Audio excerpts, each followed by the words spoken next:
I remember the day like it happened yesterday. The smell of the house, the way the sunlight fell through the curtains, the quiet hum of the refrigerator in the kitchen. I had come home for a family dinner, something I had done countless times over the years, thinking it would feel familiar, warm, safe. But that night, it didn't. As soon as I walked in, I noticed the tension. There was a heaviness in the air, something unspoken, almost suffocating. My mother greeted me with a polite smile, but it didn't reach her eyes. My father barely looked up from the newspaper. My siblings exchanged glances I didn't understand. And then, in the middle of a sentence I can no longer recall, they said the words that would change everything. "We don't want you here." It hit me like a cold wind. My stomach twisted. My heart felt like it had been squeezed too hard. For a moment, I couldn't breathe. I wanted to laugh, or maybe scream, or ask if they were joking. But nothing came out. Silence filled the room, loud and sharp. I had never felt so small, so invisible, so unworthy in my life. I had spent decades trying to be the son, the brother, the person they expected me to be. I had sacrificed things, overlooked my own happiness, and tried to please them in ways I thought mattered. And yet, in a single sentence, all of that effort, all of those years, seemed to evaporate. I sat there, frozen, unsure if I should leave or stay. My mind raced through memories, birthday dinners, school graduations, family vacations. I remembered their laughter, their hugs, the warmth I had once felt. And then I remembered other moments too. The criticisms, the comparisons, the subtle dismissals that had piled up over the years. Those moments made sense now. They were the quiet warnings I had ignored. Tears stung my eyes, but I didn't let them fall. I wanted to hold on to dignity, to show them I could endure even this. But inside, I was breaking. I realized that no matter how much love I had given, it might never be enough for them. I excused myself quietly, stepping out into the crisp night. The air smelled of early autumn, dry leaves, wet pavement, a hint of smoke from distant chimneys. I walked aimlessly, letting my mind wander, replaying their words over and over. "We don't want you here." I whispered it to myself, as if saying it aloud could help me understand, could make it less real. As I wandered, I thought about choice, about control, about the life I wanted to live, not the life I had been trying to fit into. And slowly, almost imperceptibly, a thought began to take shape. Maybe this was not rejection, but an opportunity. A chance to finally be true to myself, without the weight of their expectations, without the shadow of their disapproval. I remembered the first time I had felt truly happy on my own. Years ago, a quiet afternoon in a park, reading a book while the sun warmed my face. It was fleeting, but it had been mine. That memory became a lifeline. And in that moment, beneath the streetlights, I made a choice. I would no longer define my worth by their approval. I would no longer wait for their love. I would create a life that felt real to me, that nurtured the parts of myself I had neglected for so long. It didn't happen overnight. Change rarely does. But that night was the beginning.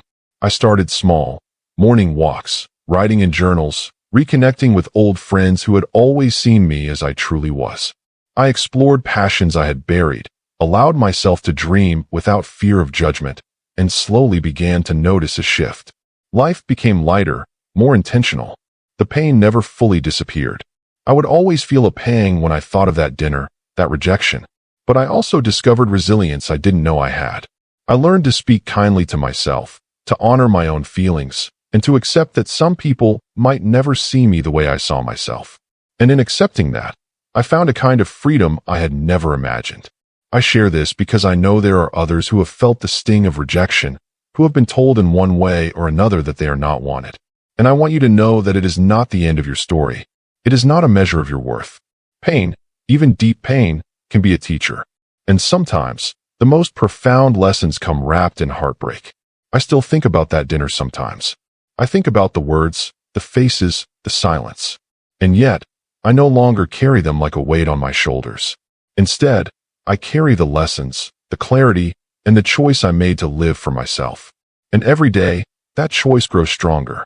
Because in the end, life is too short to spend it waiting for validation that may never come. And love, real, lasting, life-affirming love, can begin only when we first give it to ourselves. The days after that dinner felt strangely hollow. I went through the motions, work, errands, even brief social interactions, but everything seemed muted. I realized how much of my energy had been tied to their approval, their validation, and without it, I felt unmoored. It was like stepping into a world where the ground beneath me had shifted, leaving me unsure how to move forward. I tried to reach out at first. I sent messages, made phone calls, hoping for something, an explanation, an apology, a hint that it had all been a mistake. But the responses were cold, distant, even dismissive. I began to understand, painfully, that this was not a fleeting moment of anger. This was a line drawn, a boundary they had decided I could not cross. At night, I would sit alone in my apartment, the hum of the city below a constant reminder that life went on, indifferent to my suffering. I replayed the dinner endlessly in my mind, dissecting every word, every glance, every pause. I asked myself what I could have done differently, what I had failed to see. But the truth was simple and cruel. I had done nothing wrong. Their rejection was theirs to bear, not mine. Slowly, the enormity of my situation began to sink in.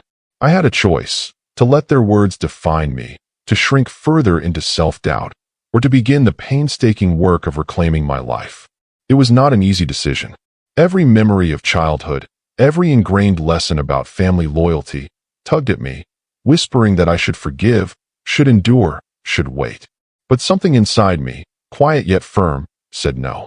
I could endure, yes, but not at the cost of my own peace.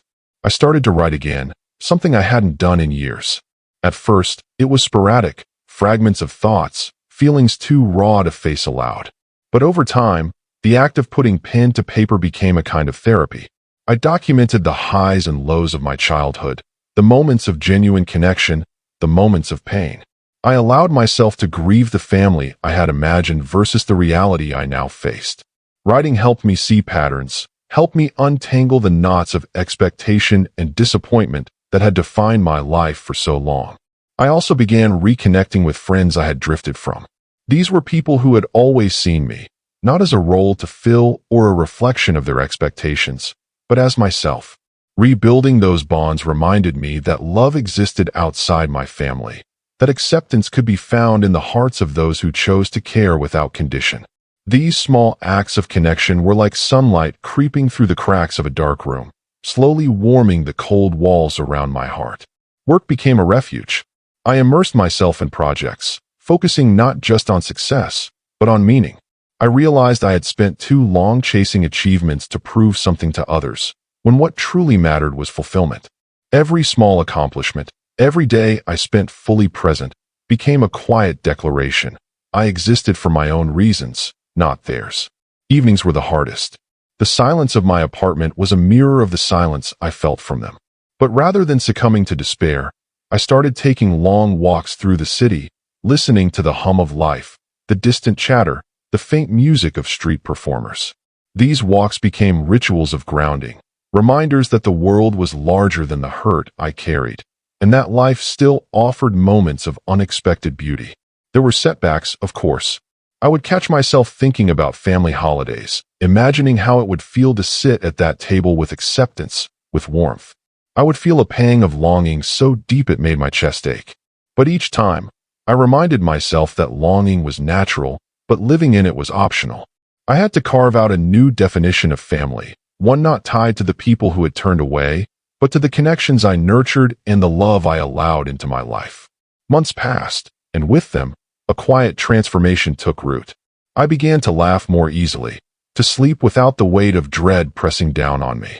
I pursued hobbies that had been neglected, learned new skills, even traveled short distances just to see the world outside the confines of my familiar routines. Every step was small, sometimes imperceptible, but cumulatively, they built a foundation of resilience and self-respect. And then, one evening, as I sat watching the sun dip below the horizon, I realized something profound. The absence of my family's approval no longer defined my happiness. I could feel joy again, untainted by expectation, unshadowed by rejection. And in that moment, I understood that life would always offer challenges, always test our patience and courage. But it also offered choices, and I had chosen, consistently, to prioritize my own well-being, to nurture my spirit, and to live authentically. I share this not to diminish the pain of rejection, but to show that healing, though slow, is possible. That even when those closest to us turn away, the world still holds warmth, still offers connection, and still allows us to find meaning and love on our own terms. After months of quiet reflection, my life began to feel like it was opening into spaces I had forgotten existed. Each morning, I woke with a sense of purpose I hadn't known in years, a willingness to see the day not as a series of obligations, but as a canvas of possibility. I started small, coffee at a local cafe, sitting by the window and watching the world go by. There was a rhythm to life I had been too busy to notice before, and now, I allowed myself to be present in it. I began spending more time in nature. Parks, riversides, and empty trails became my sanctuaries. I would walk for hours, feeling the crunch of leaves under my feet, the wind brushing against my face, the subtle changes in light as clouds drifted across the sky.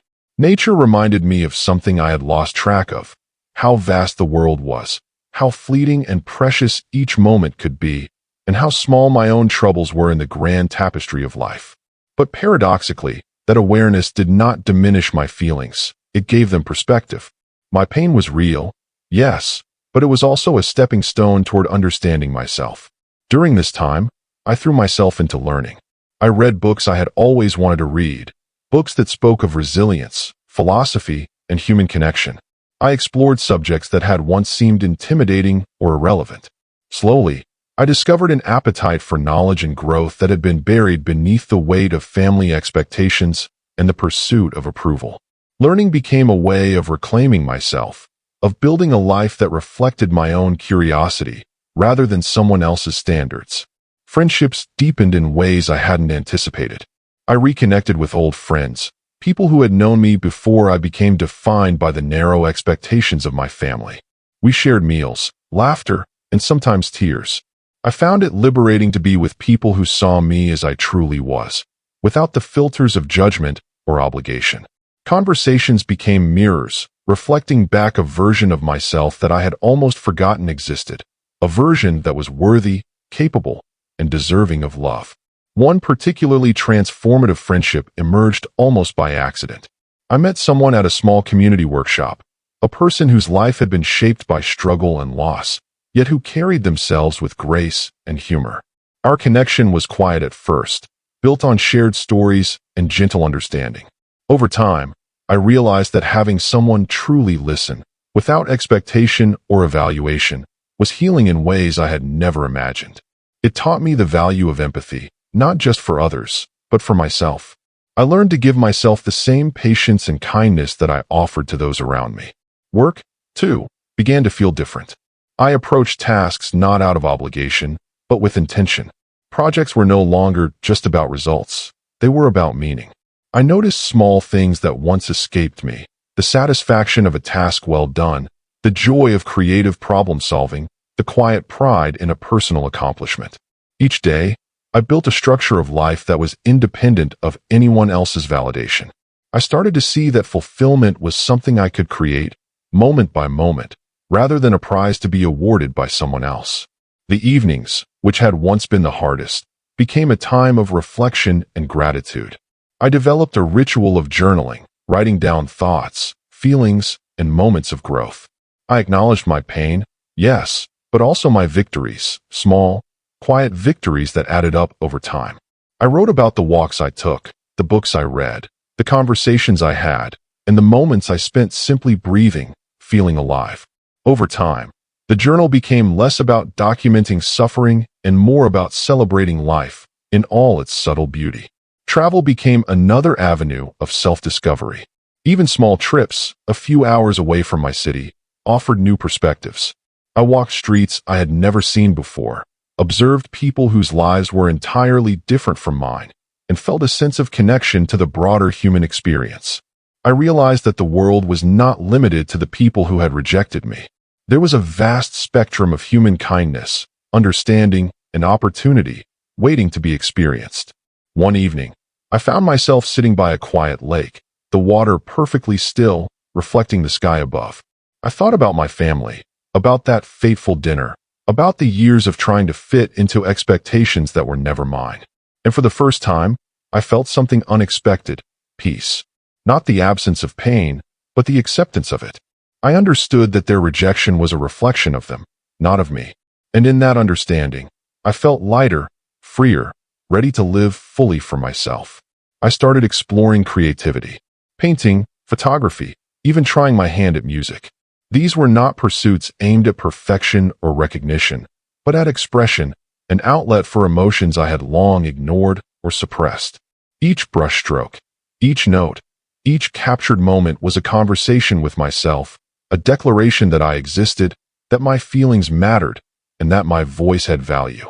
It was therapy without words, a bridge from pain to healing. Relationships with others became richer, more authentic. I learned to set boundaries gently but firmly. I began to say no without guilt, to prioritize my own mental and emotional health. In doing so, I noticed a strange and wonderful thing. People responded to me differently. When I honored myself, others respected me more. When I approached life with honesty, without pretense or need for validation, I attracted connections that were genuine and sustaining. I also faced moments of doubt, of course. Sometimes old memories would resurface, sometimes loneliness would creep in, and I would question whether I was truly moving forward. But rather than letting those moments define me, I treated them as signals, reminders to pause, reflect, and recommit to my journey. Healing was not linear, and I embraced that. I began to understand that growth often came through cycles of struggle and reflection, not constant forward motion. A turning point came unexpectedly. I received a message from a distant relative, someone I hadn't spoken to in years, offering a simple gesture of connection. It was not an apology or an invitation to return, but a recognition that I still mattered. That small acknowledgement felt monumental. I realized that meaningful connections could be rebuilt, sometimes in ways I hadn't imagined, without sacrificing the self I had worked so hard to reclaim. By now, I had begun to view life differently. I no longer measured my worth by others' approval. I no longer clung to the hope of validation from those who could not give it. Instead, I focused on cultivating internal stability, resilience, and joy. I learned to celebrate small victories, preparing a meal I enjoyed, completing a project that mattered to me, having a conversation that felt authentic. Each act, however minor, reinforced the idea that my life was mine to shape. I also came to value solitude in a new way. Time alone was no longer a punishment or a reminder of rejection, but a gift. It was a chance to reflect, to rest, to explore my own thoughts and emotions. In solitude, I found clarity. I discovered what truly mattered to me: authenticity, connection, growth, and kindness, both for myself and for others. Over the months, a pattern emerged. The more I invested in myself, the more the world seemed to respond in kind.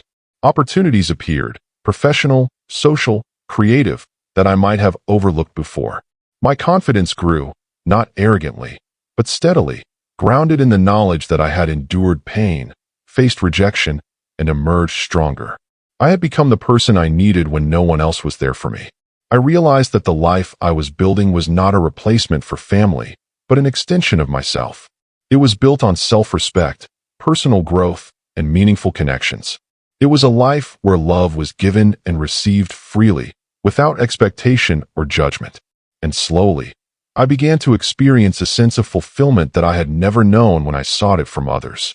Through this journey, I learned a truth that has stayed with me.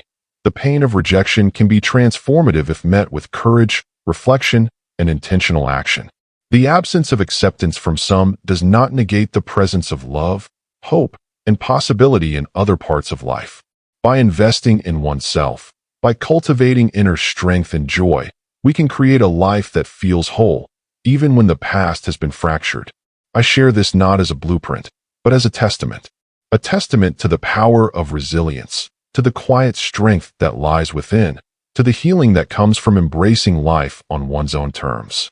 And most importantly, a reminder that even when we are turned away by those we love, the world still holds beauty, connection, and opportunity for those willing to seek it. Life, I realized, was never going to follow a straight path. Just when I felt I had found my rhythm, challenges would appear, subtle and unannounced, like ripples spreading across a calm pond. One of the first significant crossroads came in the form of a career decision. I had been offered a promotion at work, a role with more responsibility, more recognition, but also more pressure.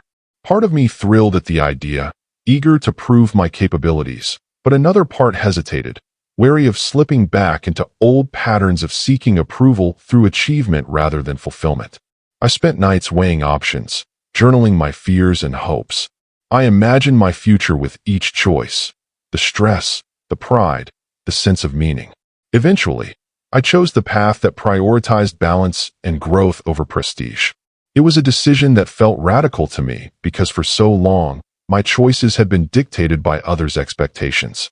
Now, I was finally deciding for myself, fully aware that mistakes might come, but also that my resilience could carry me through. Around the same time, life introduced another dimension I hadn't anticipated: love. I met someone at a community event, a person whose laughter was easy, whose eyes seemed to notice the small details about people that others often overlooked.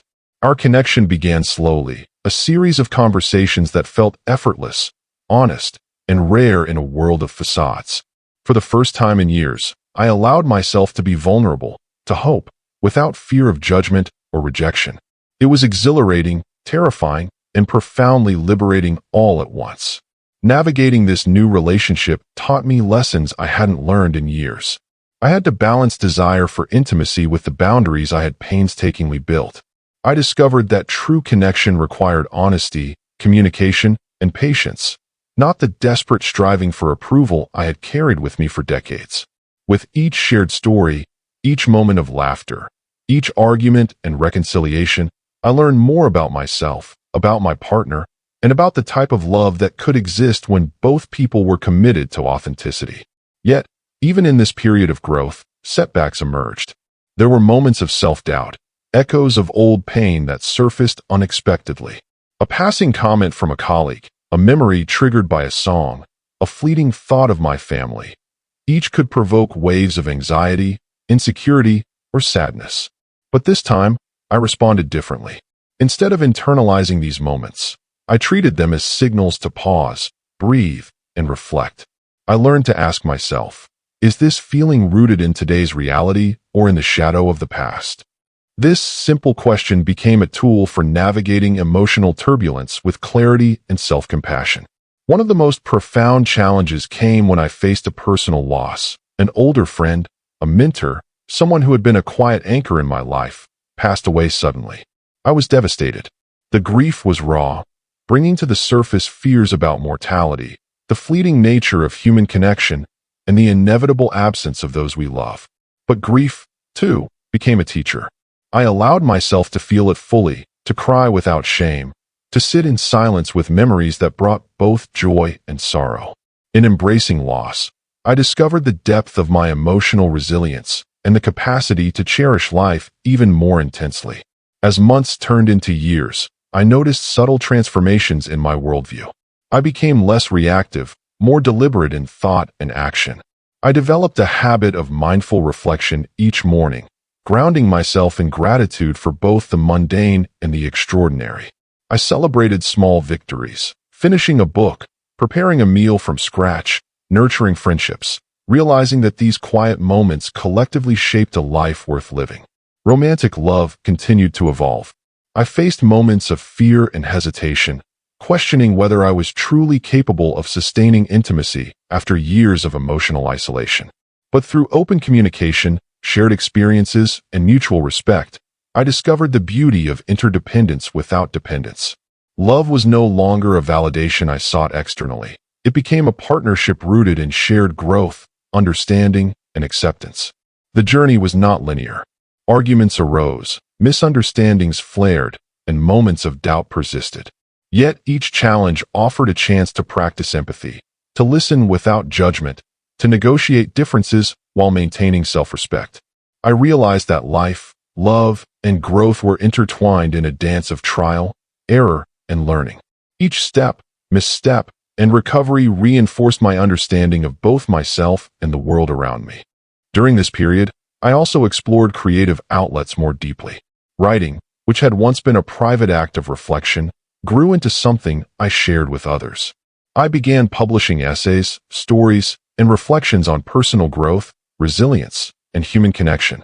The feedback I received, sometimes encouraging, sometimes critical, became another avenue for learning, to accept praise without arrogance, criticism without shame, and to cultivate confidence in my own voice. Creativity became not only a practice of self-expression, but a bridge connecting me to a larger community, to people whose experiences resonated with my own. Travel continued to expand my perspective. Longer journeys, sometimes solo, allowed me to encounter cultures, ideas, and philosophies vastly different from my own. I learned humility, flexibility, and the importance of curiosity. Each journey reinforced a lesson I had long suspected but now understood fully. Life's richness comes from openness to experience, willingness to embrace uncertainty, and courage to step beyond comfort zones. Financial independence became another cornerstone of my growth. I took control of my finances, budgeting thoughtfully, saving strategically, and investing with a long-term vision. This newfound autonomy freed me from anxieties about dependence or instability, giving me the confidence to make choices aligned with my values rather than external pressures.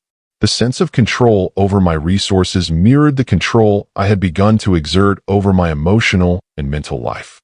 Throughout these years, I confronted my family's absence in unexpected ways.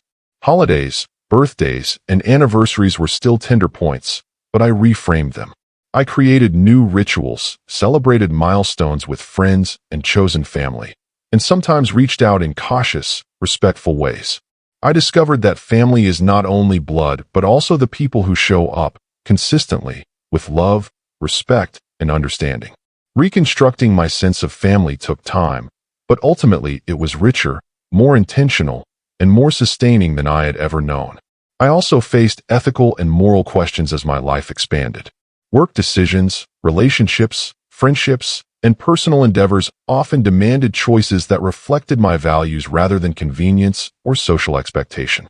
I learned to weigh decisions not only for immediate outcomes, but also for long-term alignment with integrity and purpose. These moments of deliberation deepened my self-knowledge, clarifying what I truly wanted from life, beyond superficial success or societal approval. Health became another focus. I began exercising regularly, prioritizing nutrition, and attending to mental well-being with meditation and therapy. The physical and emotional practices reinforced one another, creating a foundation for sustained growth. I realized that caring for the body and mind was not indulgence, but necessity, a prerequisite for living a life of intention and joy. Years of self-investment culminated in a profound realization. The person I had been searching for validation from had been myself all along. Every step I had taken, every walk, every journal entry, every relationship cultivated, every skill learned, every boundary set, was a reclamation of agency, dignity, and self-love. By honoring my own needs and desires, I had become whole, independent of those who could not provide what I sought. And yet, life remained full of surprises. Opportunities arrived that I had never anticipated, a new career path abroad, invitations to speak at conferences, offers to collaborate creatively. I accepted some, declined others, always guided by an inner compass that had been honed through years of reflection, trial, and error. Each decision reinforced the principle that life's richness is measured not by quantity, but by alignment with values and depth of engagement. One late afternoon, sitting on a hill overlooking the city, I reflected on the journey. The pain, the heartbreak, the loneliness, all of it had been formative. Rejection had forced me into self-reliance. Solitude had cultivated depth. Struggle had revealed resilience. Love had taught me vulnerability. I understood, in a way I never had before, that life's challenges are not obstacles to be avoided, but teachers whose lessons shape the soul. I also recognized the power of gratitude. Gratitude for small moments, for the people who had shown kindness, for experiences that challenged me, for the simple act of waking to a new day. Gratitude became a lens through which I viewed the world, softening the sharp edges of past pain and illuminating the abundance present in each day. By this point, I had built a life that was authentically mine. I had cultivated love, friendship, purpose, and meaning. I had embraced creativity, health, and exploration. I had learned to navigate setbacks without losing sight of myself. I had discovered the profound truth that fulfillment comes not from external validation, but from the intentional creation of a life aligned with one's deepest values and aspirations. And in that alignment, I found joy. Not fleeting, dependent joy, but a steady, enduring sense of satisfaction, of purpose, of connection. I realized that while life is unpredictable, full of loss, change, and challenge, it is also infinitely rich, offering opportunity, growth, and love to those willing to engage with it fully. Looking back, I understood that rejection and pain had not been the end of my story. They had been the catalysts for transformation. They had forced me to examine, to grow, to prioritize authenticity over approval. They had guided me toward a life of intentionality, resilience, and profound self-respect. Part 4 of my journey, spanning love, loss, career choices, travel, creative expression, and ethical growth, culminated in a deep, abiding realization.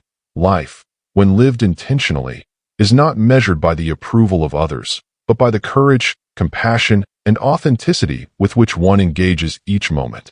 And so, with each new day, I continue to write my story, guided by curiosity, grounded in self-respect, open to love, and grateful for the journey that led me here.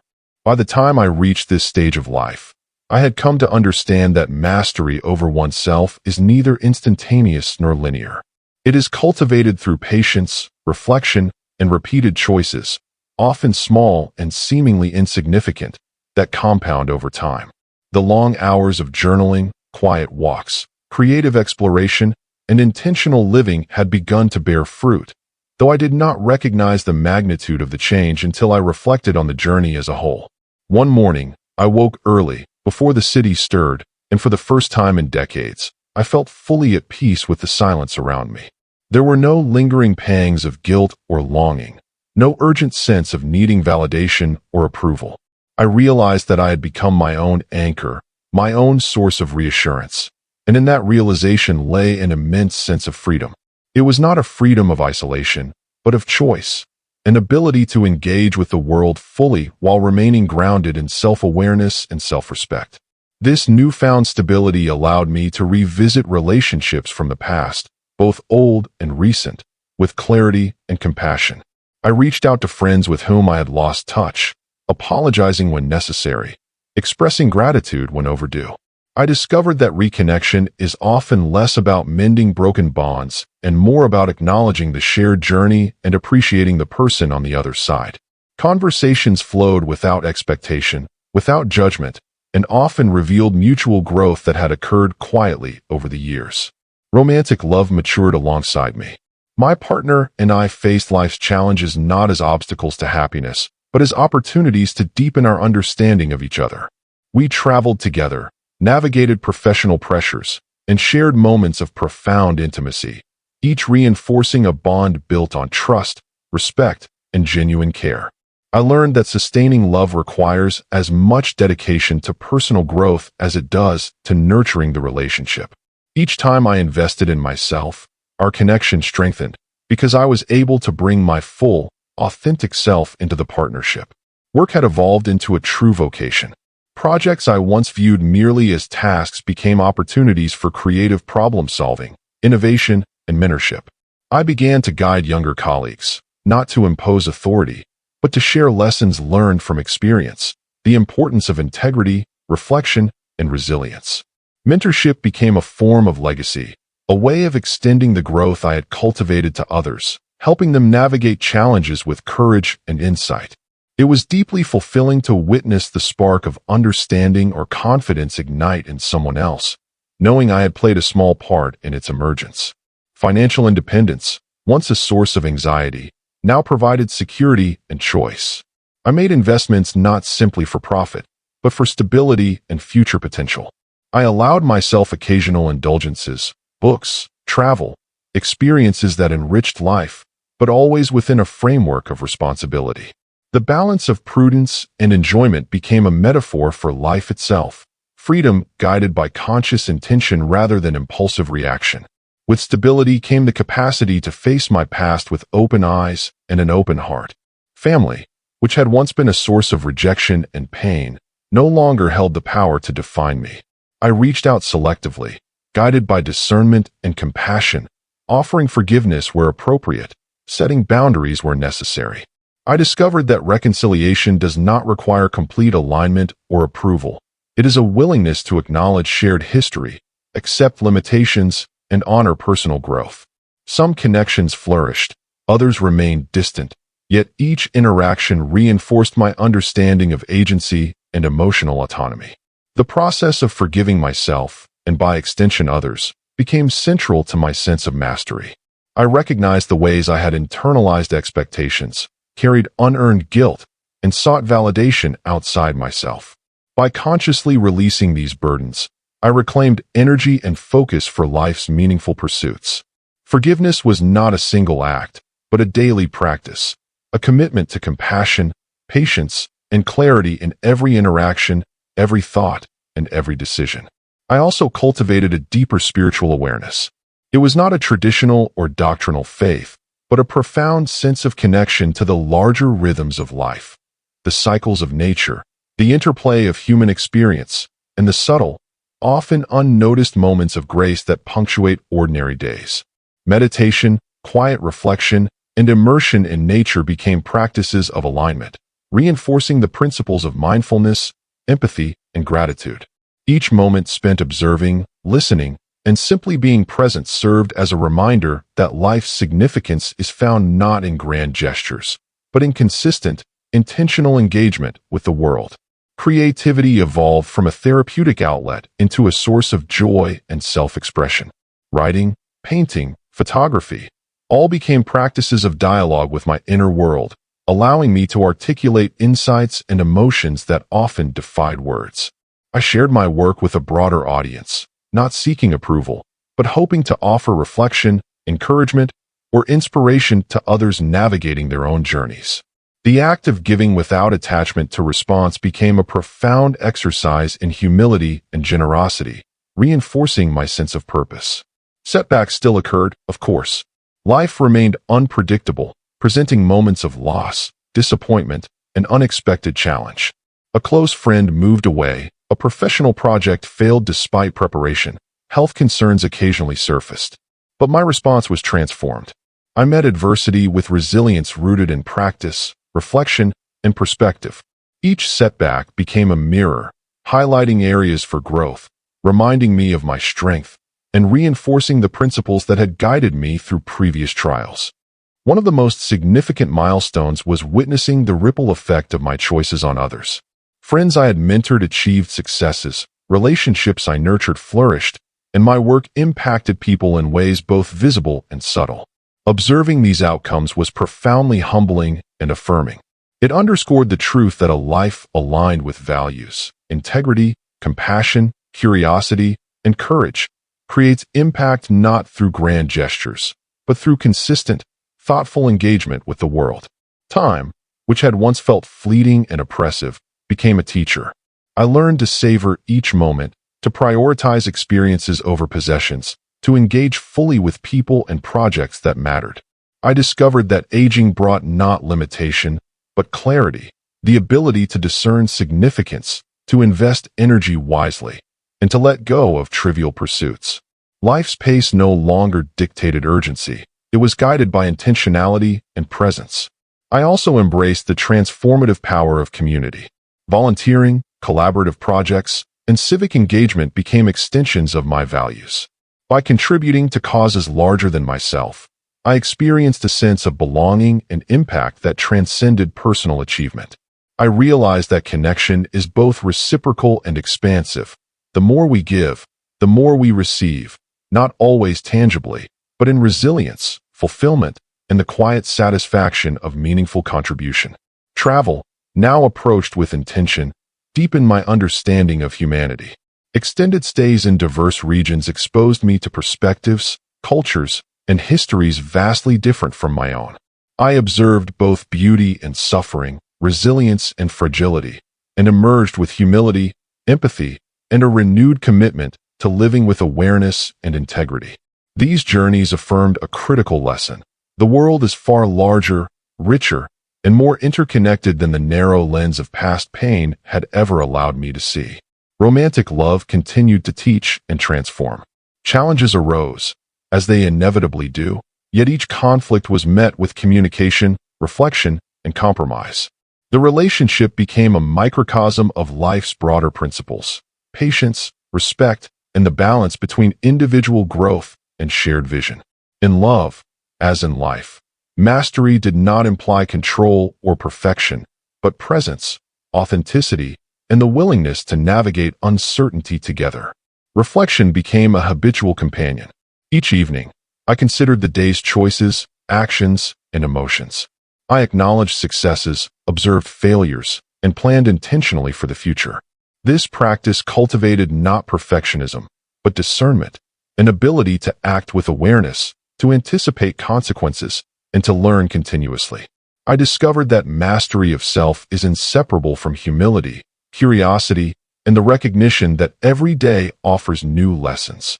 Health, too, became a cornerstone of long-term fulfillment. Regular exercise, mindful nutrition, and emotional well-being reinforced one another. I noticed the interdependence of mind, body, and spirit, and embraced practices that nurtured all three.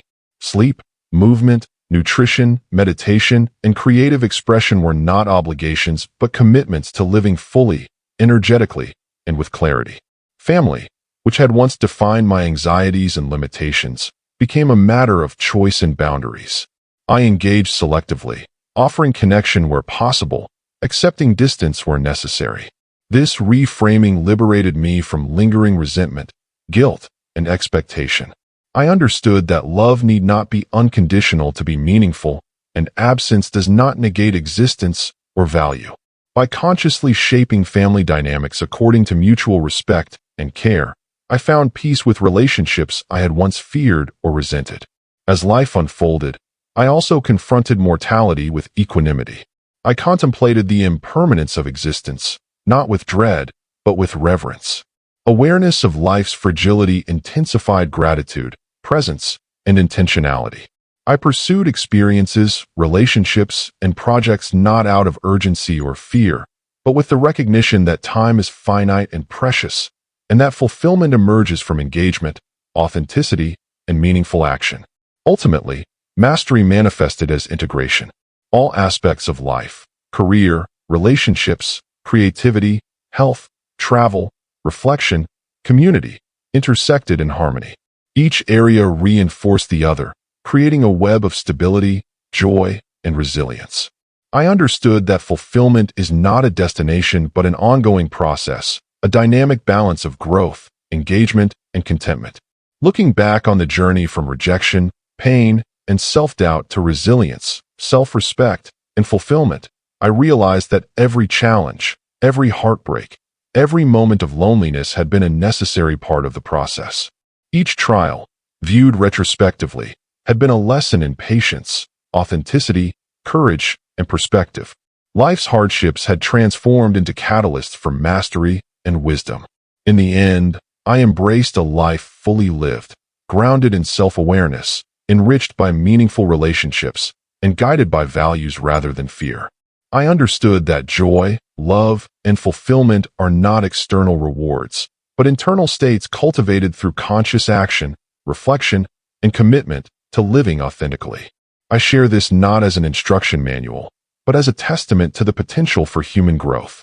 The narrative of rejection, struggle, and eventual self-mastery illustrates that even profound pain can lead to transformation, that life's challenges are opportunities for insight, and that the ultimate measure of success is not approval, wealth, or status, but the depth of engagement, authenticity, and fulfillment one cultivates over time.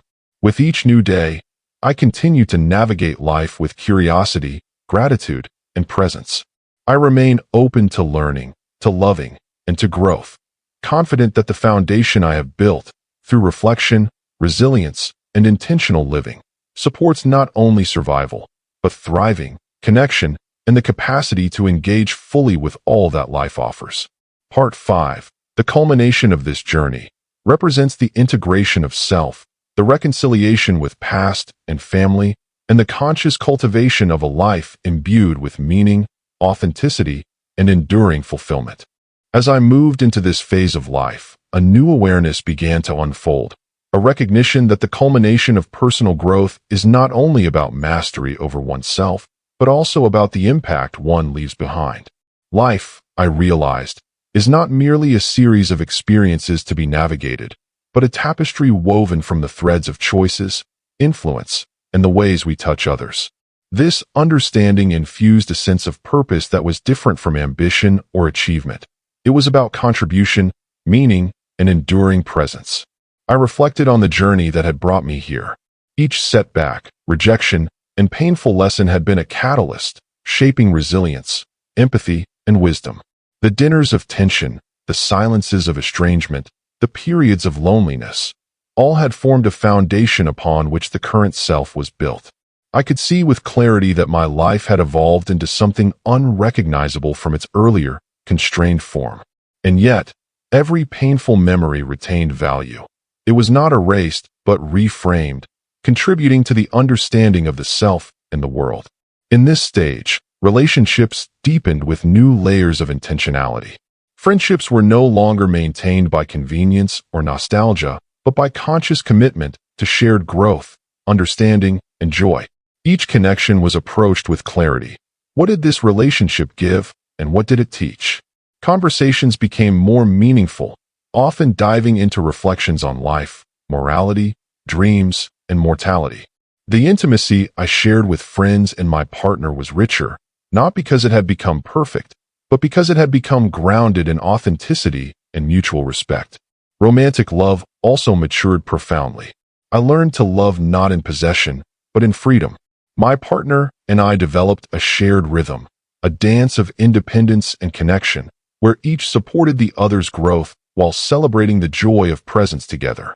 We faced challenges, career pressures, family matters, health concerns, but each challenge became a vehicle for deeper communication, empathy, and problem-solving. I understood that love is not merely an emotional state, but a practice, a conscious commitment to nurture, patience, understanding, and vulnerability. Work and vocation had become intertwined with purpose. I transitioned into mentorship and advisory roles, guiding emerging talents with the lessons life had taught me. I observed that influence does not require authority. It requires presence, integrity, and compassion. By empowering others, I found profound satisfaction, a sense of living beyond oneself, contributing to a legacy of wisdom, resilience, and courage. It was no longer about recognition, salary, or accolades, but about the quiet but enduring impact on human growth and potential. Financial stability evolved from necessity to a tool for meaningful living. I approached wealth and resources with intention, using them not for self-indulgence alone, but for opportunities that amplified impact, supporting causes I believed in, investing in education and creativity, and ensuring security for the people I cared about. Freedom, I realized, was not just a personal experience, but a responsibility. Freedom to act intentionally, to empower others, and to create conditions for shared well-being. Reconciliation with family took on deeper dimensions. With the clarity of experience, I approached estranged relationships with balance, compassion, and firmness. Forgiveness was extended not to seek approval or erase past pain, but to release its hold over my life. Some bonds strengthened, others remained distant. I accepted this as a natural outcome of human complexity, understanding that meaningful connection requires mutual readiness and openness. Acceptance, rather than attachment to expectation, became the guiding principle. This phase of life also heightened my awareness of mortality and impermanence. Reflection on the finite nature of existence deepened gratitude and presence. I no longer deferred joy or growth to a hypothetical future. I acted with urgency balanced by care, savoring small moments and meaningful experiences. Time became a teacher, emphasizing that life's true richness is measured in connection, presence, contribution, and authenticity. Generativity became central to purpose. I began to document my experiences, not as memoirs for personal satisfaction, but as reflections and guidance for others navigating pain, rejection, or the pursuit of authentic living. Writing, photography, and creative expression served as vessels for insight, empathy, and encouragement. I shared lessons about resilience, emotional intelligence, self-mastery, and the cultivation of joy, hoping to offer others tools to navigate their own journeys. These efforts, though modest, represented an extension of life beyond the self, a legacy of thought, reflection, and guidance. Community engagement took on profound importance. Volunteering, mentoring, supporting initiatives in education, mental health, and social equity became natural extensions of personal values. I realized that true fulfillment emerges from contributing to the lives of others, from creating opportunities and spaces for growth, healing, and connection. Influence, I understood, is not imposed but nurtured through consistent, intentional, and compassionate action.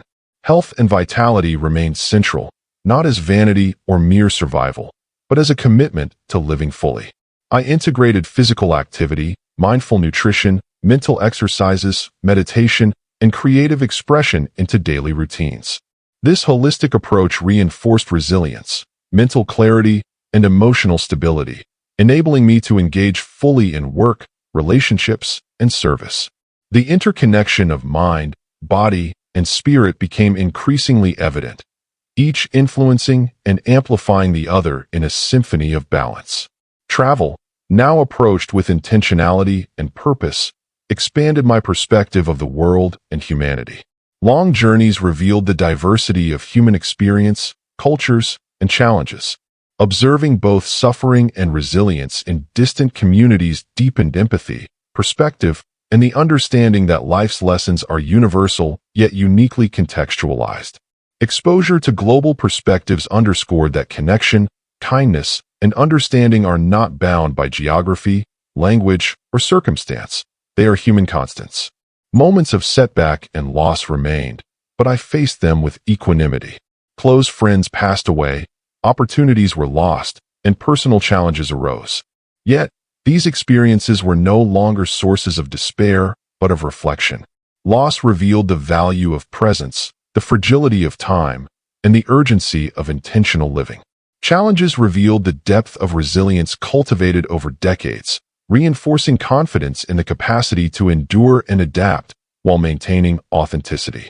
Reflection became a cornerstone of daily life.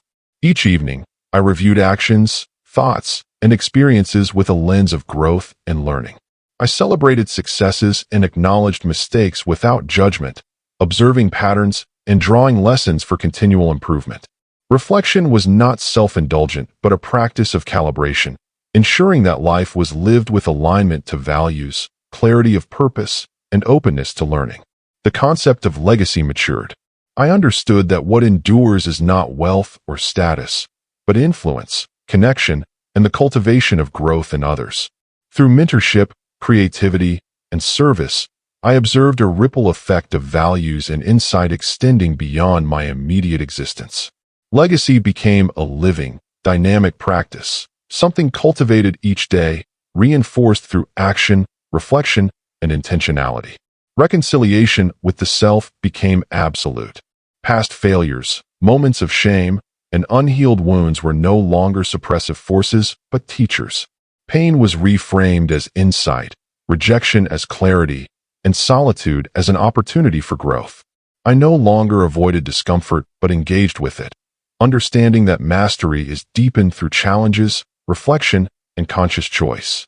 Peace emerged, not from perfection, but from acceptance, integration, and consistent alignment with values. As relationships deepened and purpose crystallized, I noticed an emerging rhythm. Living with integrity and authenticity generated reciprocity. Friends, colleagues, and community members responded with trust, respect, and openness. Love and support flowed in cycles, reinforcing the understanding that intentional living, guided by principle and empathy, produces both internal fulfillment and external harmony. Parenting, mentoring, or nurturing younger generations became an area of profound significance. Whether guiding children, mentees, or community members, I recognize that influence is most effective when it combines encouragement, accountability, and modeling of principles.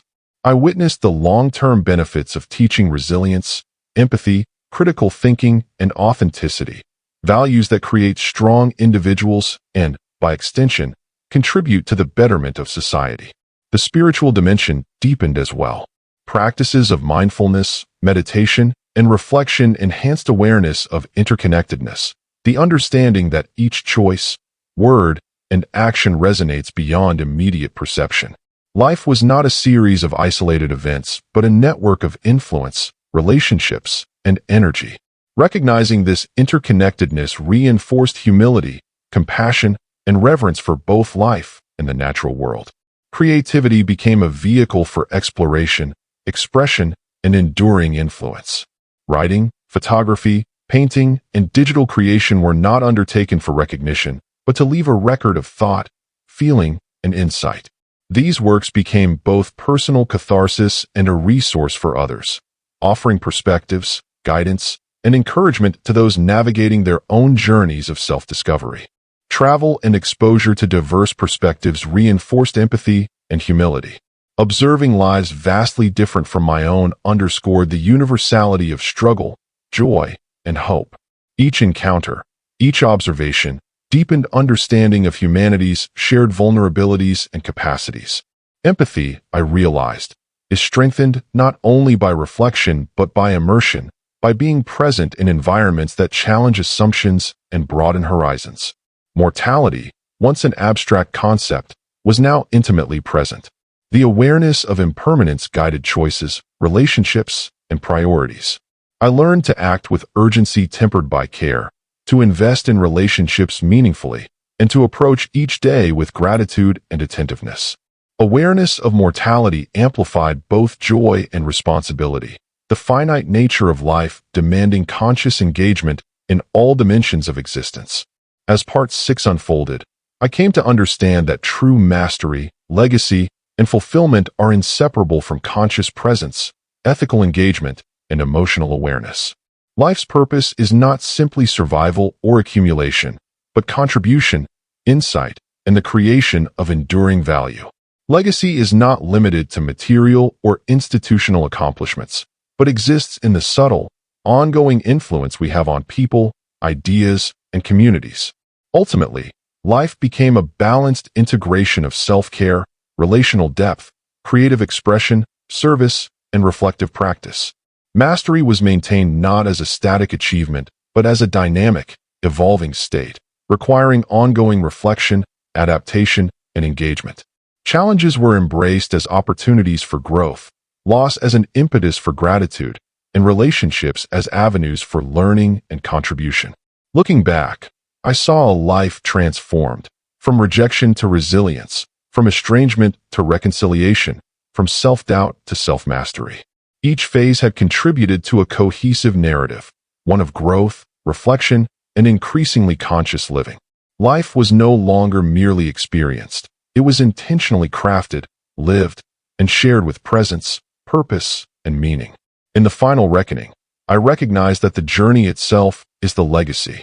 Every act of kindness, reflection, mentorship, and creative expression contributes to a living, ongoing impact. Life is not measured solely by years, accolades, or recognition, but by the depth of engagement, the authenticity of relationships, and the cumulative effect of intentional living.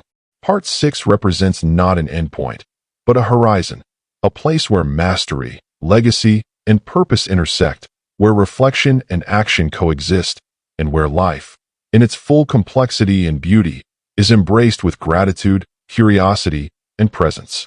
Each day continues as a continuation of this journey, guided by the principles that have sustained growth, resilience, and fulfillment over a lifetime. Here, at this horizon, I am both fully present and ever forward-looking, aware of the past, mindful of the present, and engaged in the creation of enduring impact.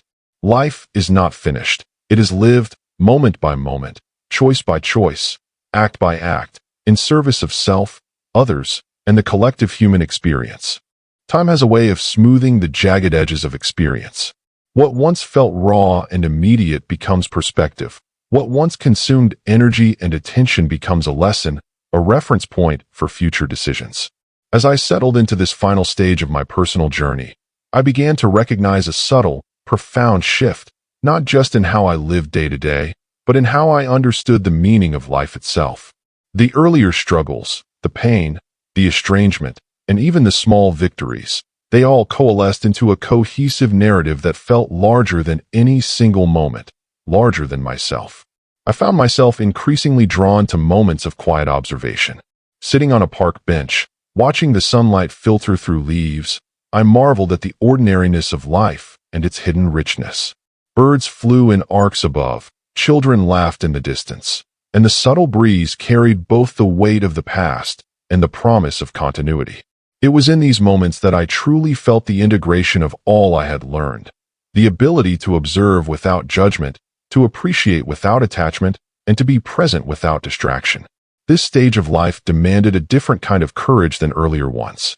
The challenges were subtler, more existential, confronting aging, mortality, the inevitability of loss, and the realization that not everything could be controlled or fixed. Yet, unlike before, these truths no longer provoked panic or despair.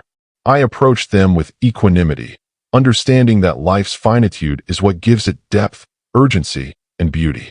Each day became an opportunity to live fully, with mindfulness and intentionality, knowing that time is both precious and finite. Relationships continued to evolve, taking on a quieter, more enduring resonance.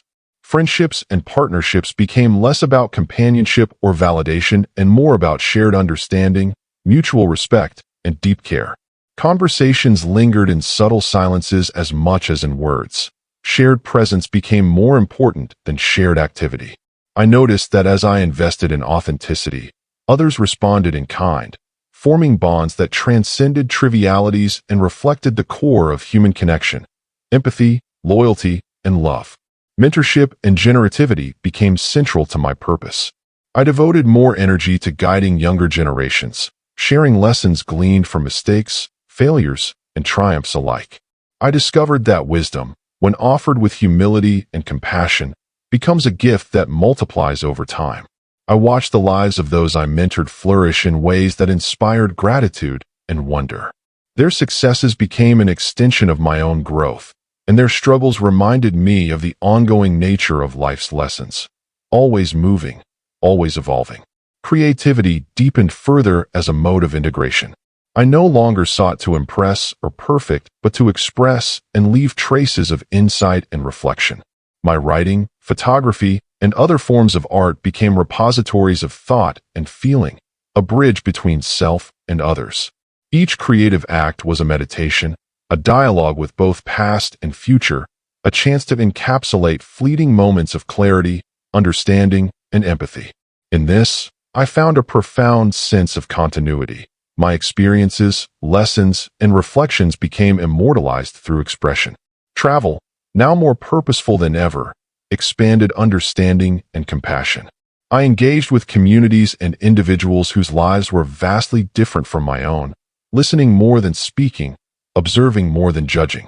These encounters reinforced the universality of human emotions and struggles, reminding me that pain, joy, love, and growth are shared experiences across all cultures and geographies. I realized that empathy is strengthened not merely through reflection, but through active participation and exposure to diverse realities. Health, both physical and mental, remained a priority, though the focus shifted from aesthetics or endurance to longevity and quality of life. Movement became a practice of reverence for the body, nourishment a form of self-respect, and mindfulness a bridge to emotional and spiritual balance. I understood that sustaining oneself is not selfish but essential.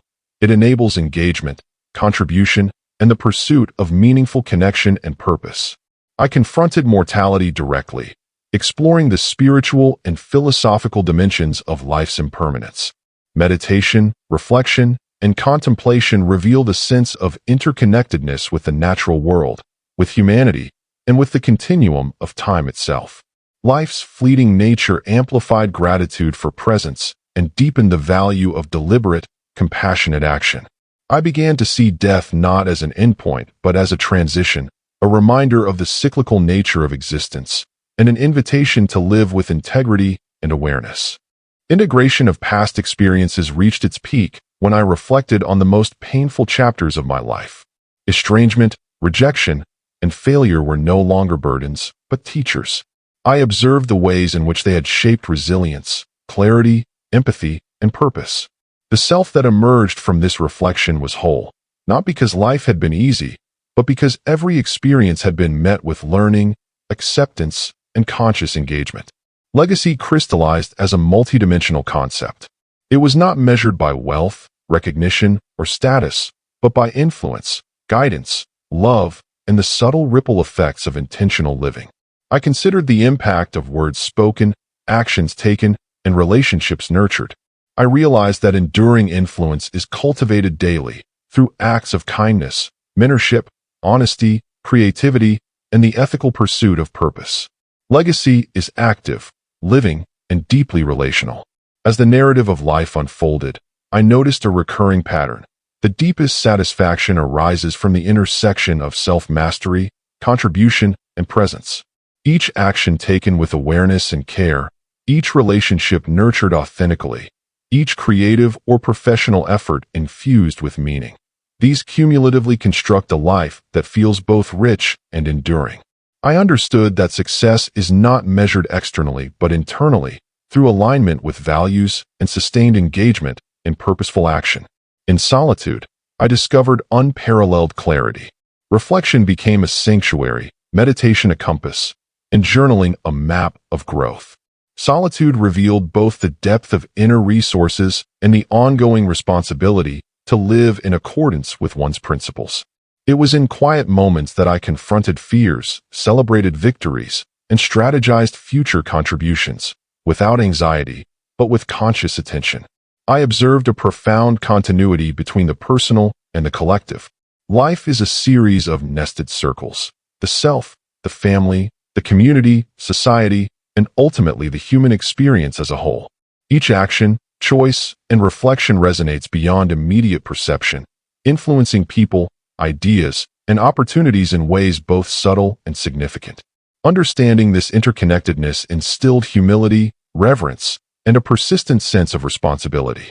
Moments of loss, friends, mentors, and even familiar routines were met with calm reflection rather than grief alone. I acknowledged the impermanence of all things while celebrating their contributions to the arc of my life.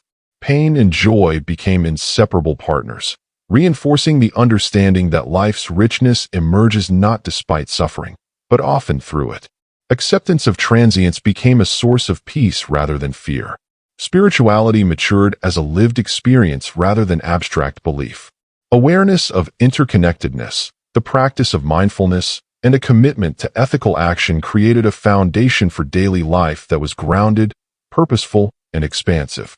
The spiritual and practical merged. Living ethically, creatively, and relationally became the embodiment of meaning. Reflection and mentorship combined in a deliberate cycle.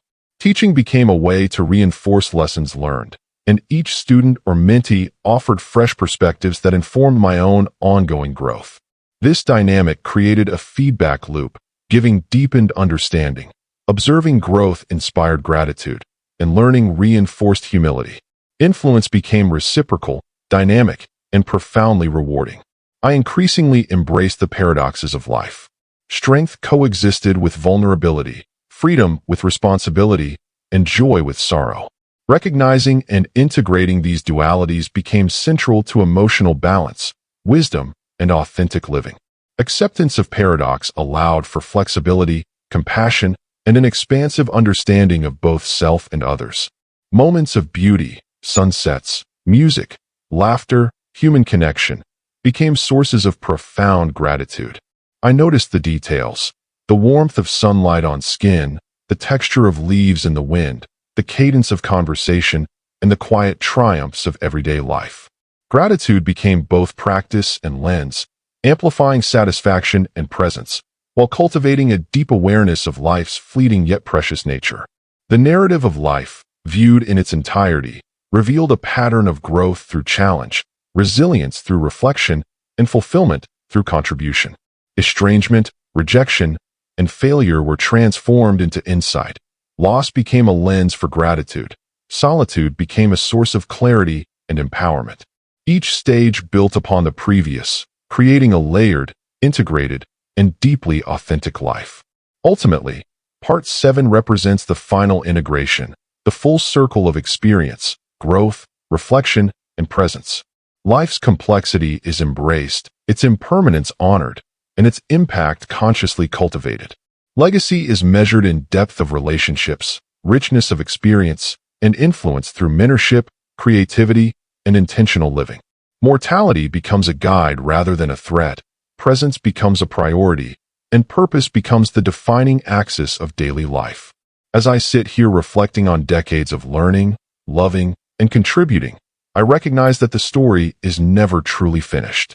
Each day continues as a canvas of possibility, each interaction as a chance to teach, learn, or inspire, and each choice as an opportunity to live fully and authentically. Life, in its entirety, is both a gift and a responsibility, a horizon constantly expanding, calling for engagement, reflection, and love. In the final reckoning, the self is both fully present and profoundly connected to past experiences, to others, and to the continuum of human life. The journey from pain to resilience, from estrangement to connection, from uncertainty to clarity, reaches a new plateau, one of wisdom, integration, and enduring presence. Life's meaning is found in the interplay of growth, contribution, and love, the ultimate horizon toward which every conscious moment moves.